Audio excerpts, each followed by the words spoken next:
Hello, welcome to The Conversation on New Central Television. This is the program where we bring you up to date with all the political happenings on the African continent. I am Gbenga Aborowa. And I'm Rita Omodia. Today on The Conversation, we'll discuss the peace talks with the EAC, at the EAC summit rather, where heads of state gathered over the conflict of DR Congo and Rwanda. Also, we will tell you how South Africa's President Cyril Ramaphosa's Pala Pala farm gate is causing controversies with a new twist to violate the international money transfer laws of the United States. Interesting developments in Africa, and like we analyzed before in the past, we're waiting to see if President Ramaphosa will be charged, because we know the implications of that. The ANC constitution and does say that if you're charged, you have to step aside. And we're also looking at the developing situation in the DRC, where M23 rebels are escalating the conflict there, and how the meeting today went in Kenya. Yeah, we do hope that this will be fruitful negotiations in Kenya. And right now we begin with the summit, as Kenya has announced that it will host a meeting between rebels in the east of the Democratic Republic of Congo and the government in Kinshasa. The announcement was made on Thursday after a meeting of leaders from Kenya, Uganda, Burundi, Rwanda, and the DRC that met in Nairobi to discuss violence by armed groups in the DRC. The meeting takes place after the DRC joined the Community of East African States at the end of March. According to Kenyan President Uhuru Kenyatta, during Thursday's meeting, the leaders sought to establish a regional force to neutralize armed groups in the region. Now, recent fighting in the eastern DRC has pitted government forces against rebels from the M23 movement, a group that emerged from the Congolese Tutsi rebellion 2 weeks ago. The group announced that it was withdrawing from villages under its control, saying it wanted a peaceful settlement of the crisis. Another rebel group active in the eastern DRC, the Allied Democratic Forces, is accused of carrying out attacks that have cost thousands of lives, as well as planting bombs in Uganda's capital, Kampala. Now, joining us live this evening on The Conversation to discuss this is Edward Wanyonyi, a researcher at the National Security Trends in Africa. He joins in live from Nairobi, Kenya. We also have Patrick Kadima, a Sessional lecturer and research fellow at the Witwatersrand University in Johannesburg, South Africa. Gentlemen, welcome to the program. I'd like to start with you, Patrick. This is the third East African Community Heads of States Conclave meeting aimed to discuss the peace and security situation in the Democratic Republic of Congo. What are your expectations from this meeting that took place this morning in Nairobi? Good evening and good evening to viewers. So my expectations from this summit that is happening, or this conference, this African Community Conference that's happening, is that they will try to find solutions to the instability that is happening in the Democratic Republic of Congo. So my guess currently is that, as we have seen, certain regional members from the East African community, such as Kenya, understand that there is a need for peace in the Democratic Republic of Congo, and that it is time for the East African community to intervene in the instability in the eastern part of the Democratic Republic of Congo. Now, Edward, if you were with us, over the past 2 months, two scoping and mapping consultations with foreign and local armed groups active in the DRC have been held in Nairobi. Now, how much can be achieved before the end of President Uhuru Kenyatta's tenure? Edward, are you with us? I do. All right, Patrick, let's hear from you. Could you please repeat that question?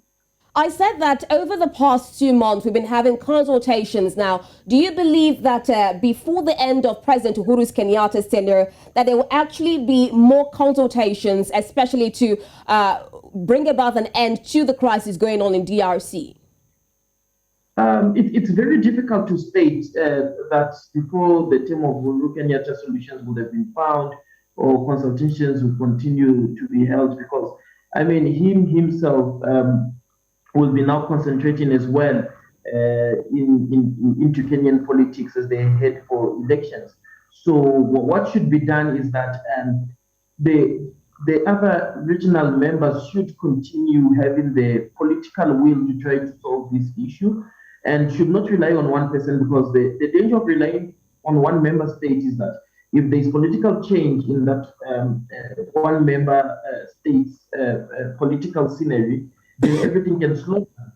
So it must be the will of the collective, in fact, of the East African community that needs to, the political will of the East African community that needs to take front stage, take center stage and lead these talks and so on and so forth, and not only one person.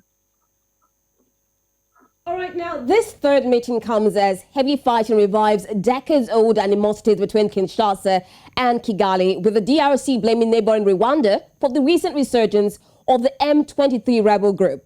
Now, in 2013, a United Nations panel of experts concluded that the M23 rebels had received significant support from Rwanda. Now, the question is Rwanda supporting the M23 rebels, and what does it stand to gain by doing so? In terms of that, as you mentioned, if the United Nations had released such a report, then one should now start asking the question of whether what have regional organizations in the continent done as a result of that report, or what has the United Nations itself done since the publishing of that report. So, and these regional organizations I'm talking about is not only the East African Community. The Democratic Republic of Congo is part of the Southern African Development Community. It's part of the African Union, and Rwanda also shares also is a member of the African Union. So we should be asking ourselves, what have these regional organizations done since the publishing of that report, and have they tried to sit the two member states down and try to find a solution to what has been happening and the allegations that have been stated in that state report? One thing that also needs to be noted is what has the United Nations Security Council, after such a report was published, done in terms of trying to find a solution and trying to sit the two member states to try to find a lasting solution to the instability in the East. Thank you, Patrick. Now, talking about what has been done to find a solution, I guess that's why they met this morning, the EAC president in the Kenyan capital, Nairobi. Now, last Wednesday, President Uhuru Kenyatta called for the deployment of a regional East African Community force in Eastern DRC to restore peace. But Kinshasa said it would not accept Rwanda's participation in the operations. What do you make of this? And is the solution to the conflict in the DRC a military-based approach, having in mind that the United Nations Multidimensional Intervention Force, MONUSCO, has been in the DRC for quite some time? Billions of dollars have been spent, and it's achieved not quite a lot in terms of military successes. So will another regional military intervention help solve this conflict? So the last time when I did say that the need for a regional intervention force will not necessarily solve the conflict, especially with the East African Community Regional Intervention Force. The war in the Congo is very complex, as I mentioned the last time as well. And it's not as easy as assembling a regional intervention force and then go into the Congo and go into the eastern part and try to stabilize the country. There are many armed rebel groups that are sponsored by different kinds of, people and so on and so forth, that have different kinds of interests that are even aided by the community themselves. So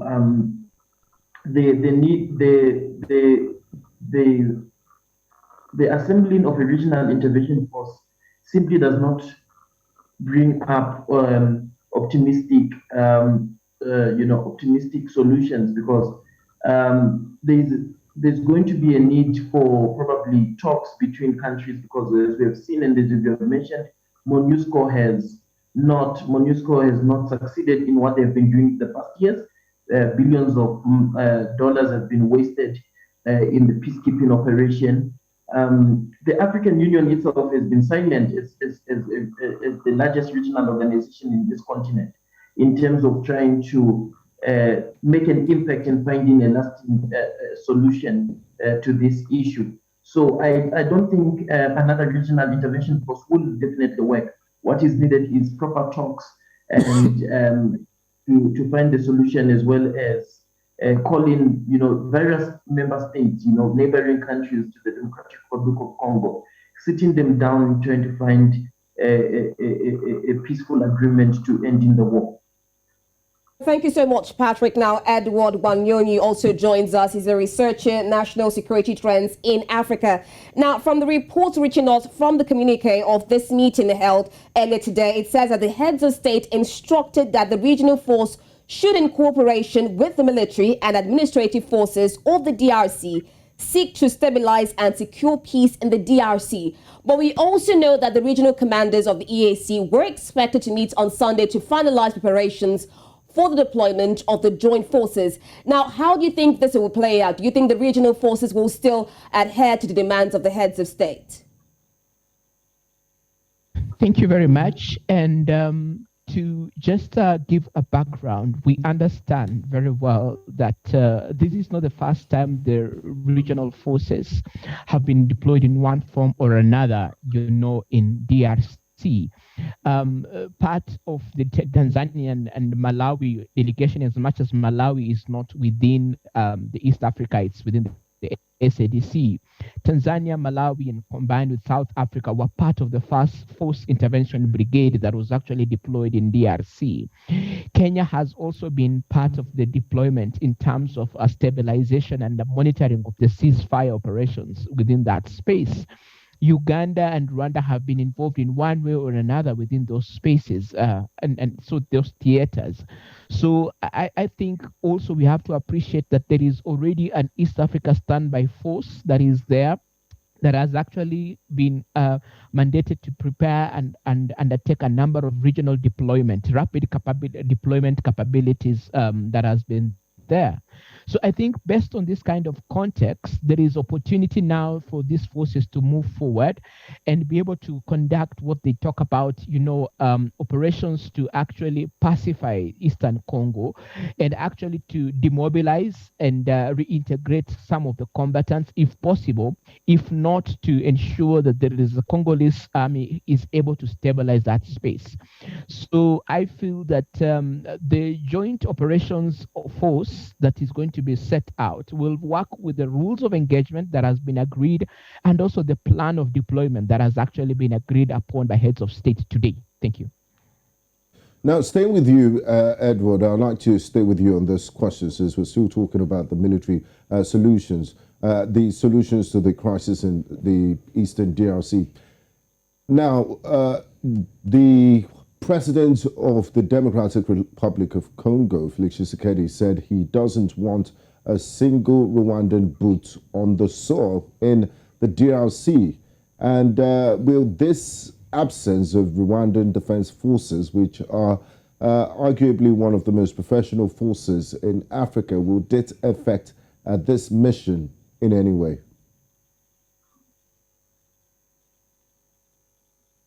Edward. Well, let's first, militaries in Africa have actually been professional. It's not just the Rwandan army alone. I mean, we have to appreciate the kind of dynamics that framing and nuancing the same would look like. However, we have to appreciate that there are historical issues that actually persist between DRC and Congo, and the latest kind of skirmishes that are in the border are actually pointing out a very feisty situation that needs to be addressed politically fast before even any form of deployment goes on. Having said that, I feel that there is opportunity to be able to look at the kind of geography that you're talking about. You're not just talking about, a small size or, 25 kilometers. You're talking about a very expansive border and a very expansive territory that needs to be actually been addressed. You're also talking about very many violent groups that need to be disarmed and actually neutralized.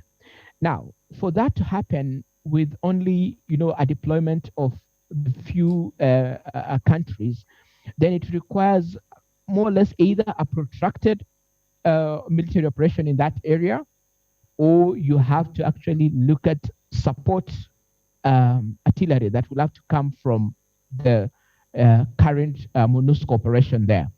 We don't know yet whether there is an already force cooperation arrangement that will be agreed between the East Africa Standby Force and, the MONUSCO force. So there are a number of dynamics which will come there, even if we are saying that Rwanda will not have to happen.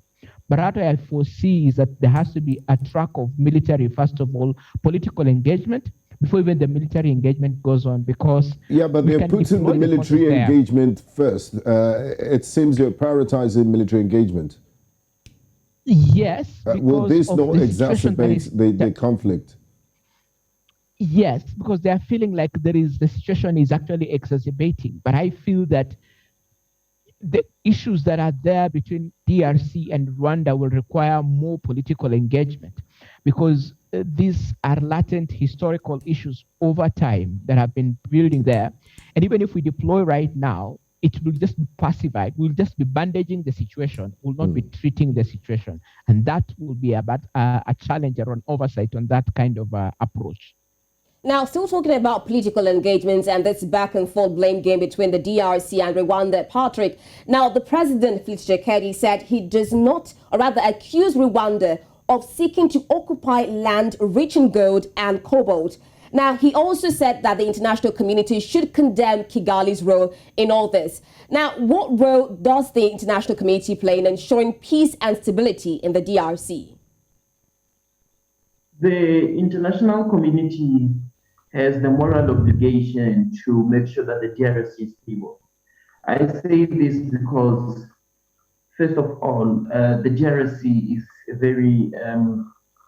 very focal point for Africa. There is no development in Africa that's going to take place for the DRC, and certainly that's the truth.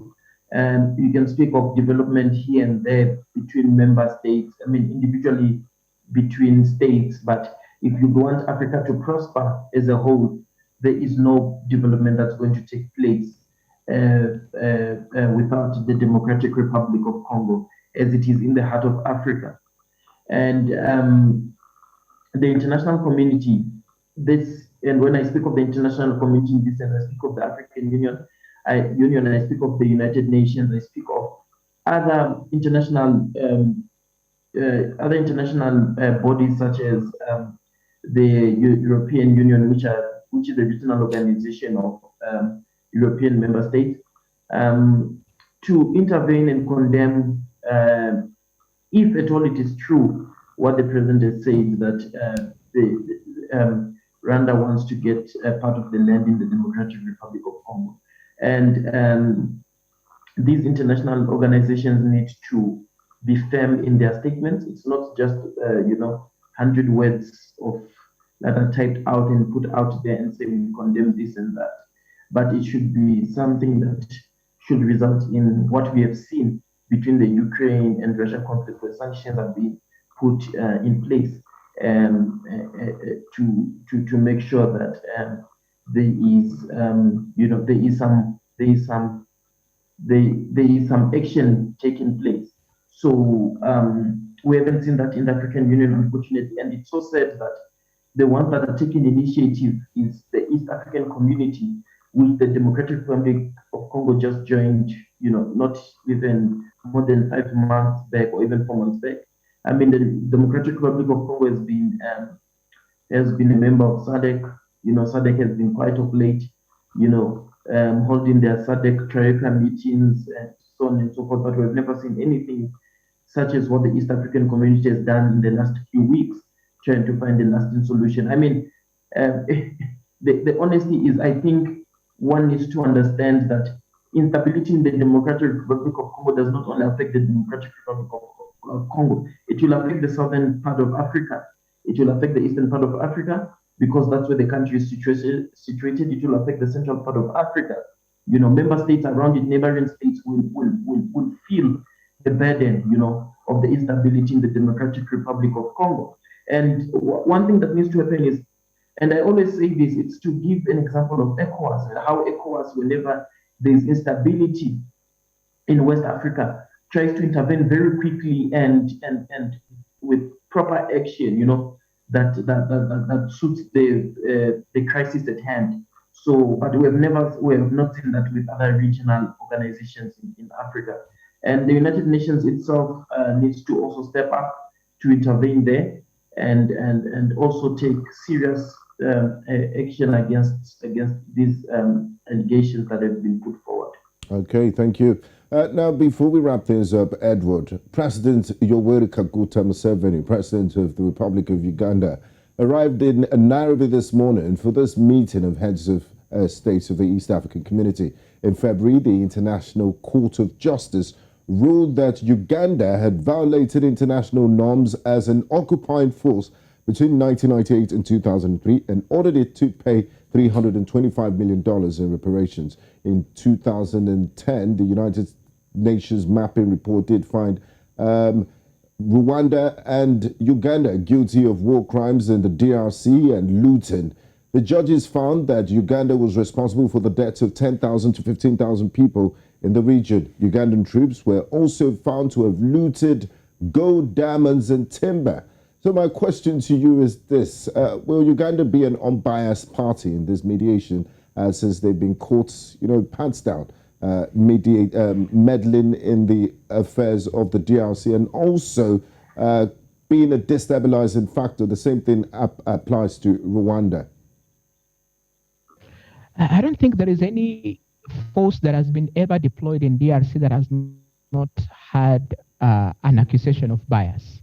MONUSCO has had numerous cases and incidences of bias, and interference with the mandate that is there. I think it's something which the international community needs to be able to review aggressively in terms of what we talk about, bias and independence and fairness.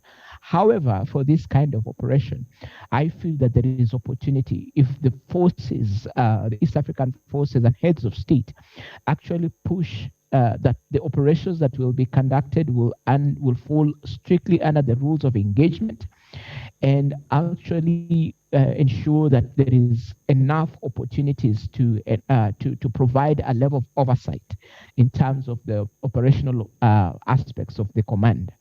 Having said that, we also see that there is need for a level of sustainability and independence that will come, especially given that if this operation will go past August, when the President Kenyatta will be leaving office in September, hopefully. So there has to be a level of leadership that has to be provided.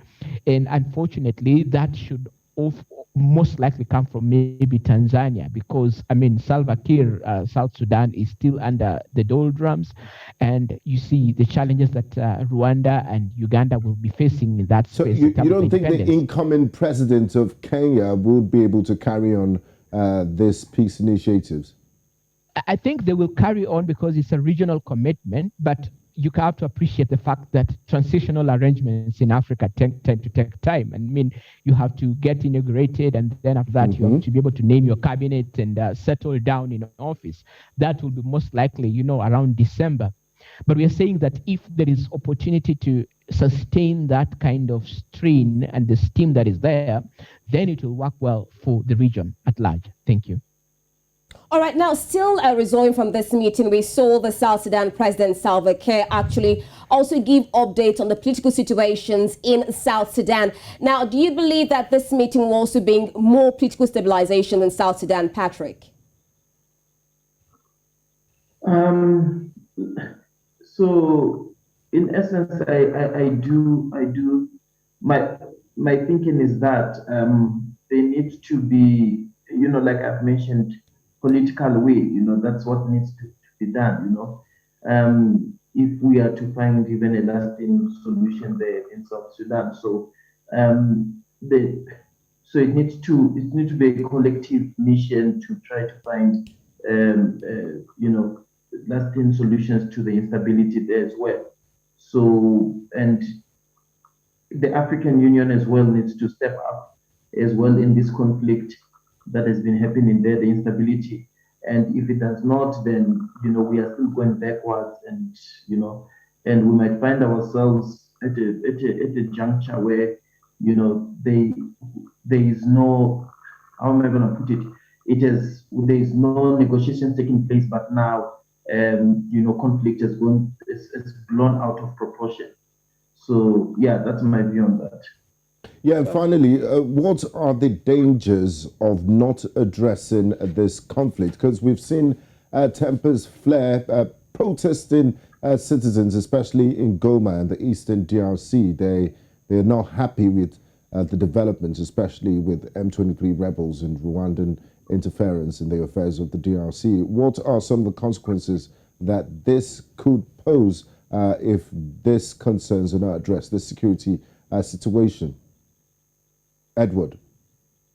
I think the challenges that we are facing with this situation is going to be a flare-up. Border crossings will be closed, and you will have a lot of now military deployment at the border regions. And that provides a very, challenging situation for any kind of intervention. No kind of intervention force wants to deal with active military combats, units within that area of operation, because you're going in knowing that you're dealing with non-state actors, not you're dealing with fellow state actors within that space. Because then if you have active militaries clashing out, then it means you're going to start having a multi-protracted conflict whereby you have to stabilize the armed elements, but at the same time deal with now the states which have actually deployed. I feel that there is opportunity for pushing for more dialogue between Rwanda and Uganda, and at the same time pushing for DRC to actually address the challenges and the accusations that actually Rwanda has presented against DRC, so that there is a level playing ground in terms of peaceful resolution of this conflict. Thank you. Thank you very much, gentlemen. Edward Wanyonyi, researcher, national security trends in Africa, live from Nairobi, and Patrick Kadima, senior lecturer and research fellow at the Witwatersrand University in Johannesburg. It's been a pleasure having you. We appreciate your time and insights on the subject. Thank you. Thank you. I appreciate it. You're watching News Central Television. We'll go on a quick break, and when we come back in part 2 of the show, we'll be looking at the farm gate scandal in South Africa involving the President, Cyril Ramaphosa. Don't go anywhere. We'll be right back.